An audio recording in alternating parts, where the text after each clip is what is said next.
Bueno, continuamos con Claudio Fermín. Claudio, dejábamos un comentario de Twitter de un televidente que coincidía con tu planteamiento. Decía, bueno, ¿cómo es eso de declarar el desacato y la oposición pelea porque el presidente no fue a presentar la memoria y cuenta ante la Asamblea? Pero eso es parte de un tema que quiero abordar contigo y tiene que ver con el abandono del cargo, pero tiene que ver con la declaración de desacato que ha hecho el TCJ con respecto a la Asamblea. El hecho de que el presidente va al TCJ a presentar su memoria y cuenta.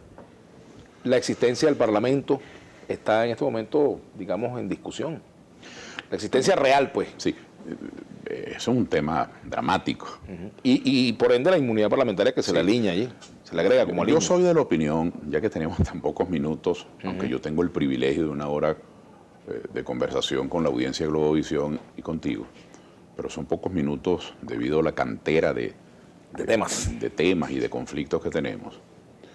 Yo creo que nosotros tenemos que concentrar, los venezolanos, y particularmente los que tenemos la oportunidad de emitir una opinión, y con más razón quienes tienen en sus manos instituciones y decisiones. Tenemos que poner el acento en las soluciones. Tenemos que tratar de corregir los entuertos que estamos viviendo.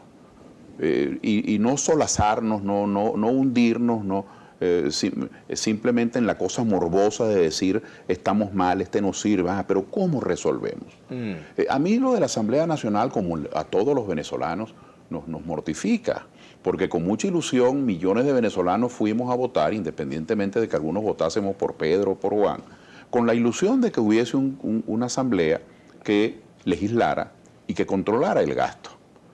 Y legislar y controlar el gasto, hay mucha legislación que hacer. Fíjate que hemos hablado del desarme, de la ocupación del tiempo libre, de poder, aquellos que promueven el valor de la vida y del respeto y la tolerancia, como las iglesias. En mi opinión, tiene que haber un pacto nacional con las iglesias para que nuestros niños reciban esos valores y no seguir nosotros encajonados en los cánones de un laicismo que obedecía a un momento histórico particular en Europa y que creo que fue un gran avance de la historia también, pero los tiempos cambian. Hay mucho que legislar y hay mucho que controlar. Pero el año pasado, yo siento que ese voto que se emitió prácticamente quedó dilapidado. Eso se dilapidó en una gran confrontación.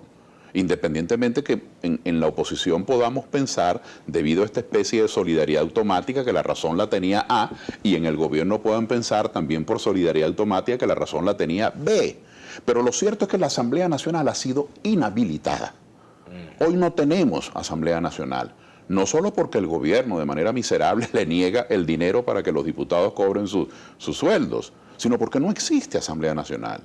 Ahí existe más bien una especie de compromiso ético, de compromiso político, de gran valentía, de una gente que va a cumplir con una misión política. Yo digo que la Asamblea se ha convertido en un centro de resistencia contra el gobierno, pero su función como Asamblea, como representación pública, está representando un viento de cambio político, pero es muy limitada. ¿Qué hacer frente a eso? Hay tres alternativas. O usted se conforma con lo que existe hoy, que es tener a la Asamblea Nacional como una piedra en el zapato, de donde se emiten voces críticas y se protesta y hay un cuadro de resistencia, pero está completamente inhabilitada porque Maduro, de manera directa, la suplió. La Asamblea Nacional fue suplida por el Tribunal Supremo de Justicia. Eso es un hecho. Eso creo que es un hecho incontrovertible. Entonces, la primera alternativa es resignarse a eso y entonces levantar siempre la bandera de decir, yo soy el que más protesto, yo soy el que hago los discursos más feroces. Bueno, pero usted está allí inhabilitado. La segunda alternativa es que frente a estas recurrentes violaciones de la Constitución por parte del gobierno, atropellos, bueno, que el memorial de agravio que podemos hacer es de un largo índice, ¿verdad? Porque son muchas las violaciones a la Constitución que están desdibujando el sistema democrático y el modelo constitucional del 99.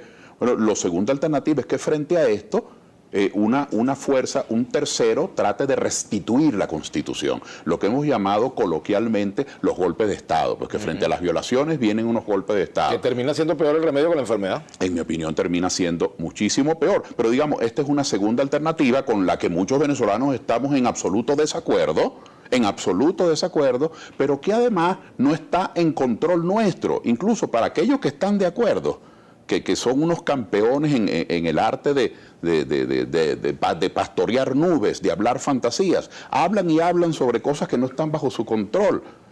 por supuesto, para quienes estamos en desacuerdo, eso ni pensarlo. Pero eso sería una segunda alternativa teórica para poder corregir el atropello constitucional. Y la tercera alternativa, ¿cuál es?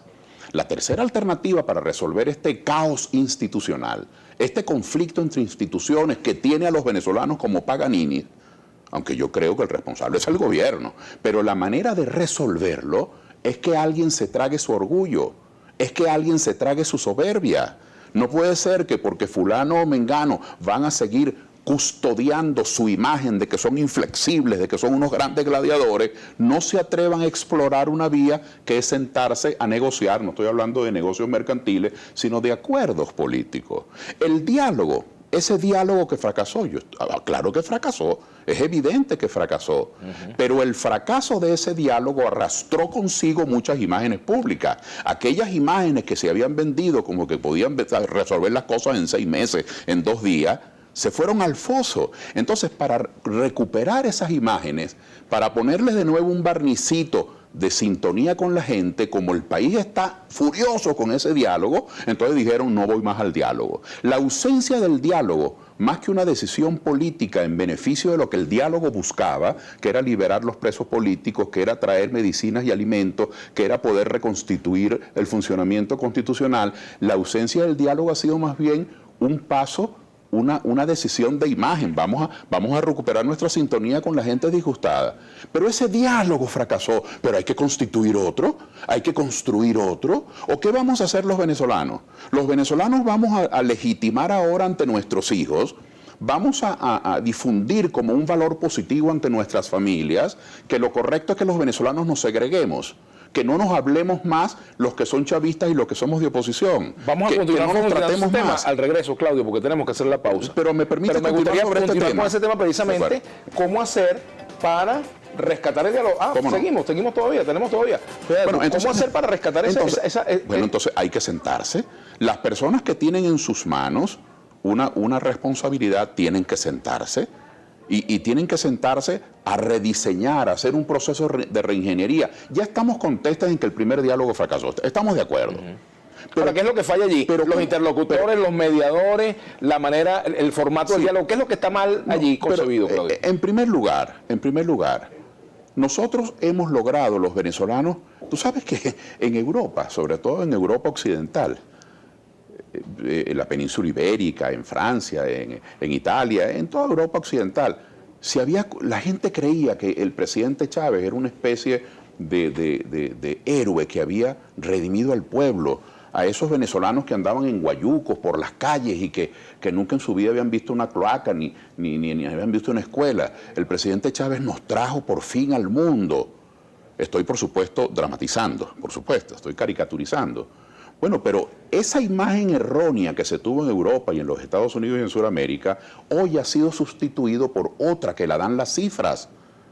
La gente sabe ahora en el exterior que en Venezuela hay una miseria galopante, que en Venezuela hay una sociedad conflictiva, que aquí no funcionan los servicios públicos, que no funcionan las instituciones, que somos un país atrasado, que ya los venezolanos andan en estampida yendo hacia el exterior, pero no yendo hacia Madrid, hacia París, hacia New Jersey o hacia Vancouver. No, los venezolanos andan yendo hacia lo que antes el imaginario político despreciaba, hacia Lima, hacia Guayaquil, hacia Panamá, a cualquier parte menos en Venezuela buscando una oportunidad.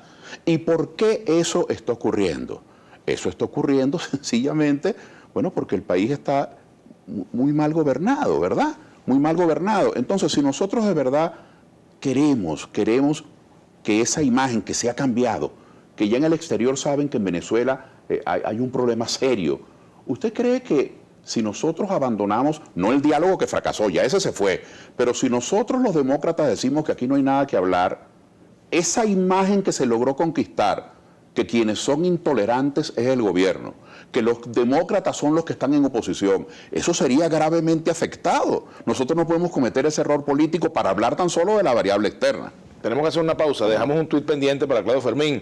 ¿Cree que la presencia del nuncio ante el TCJ es reconocer que Maduro es todo un demócrata? Pregunta Linda Suárez, eso lo vamos a responder al regreso, ya venimos.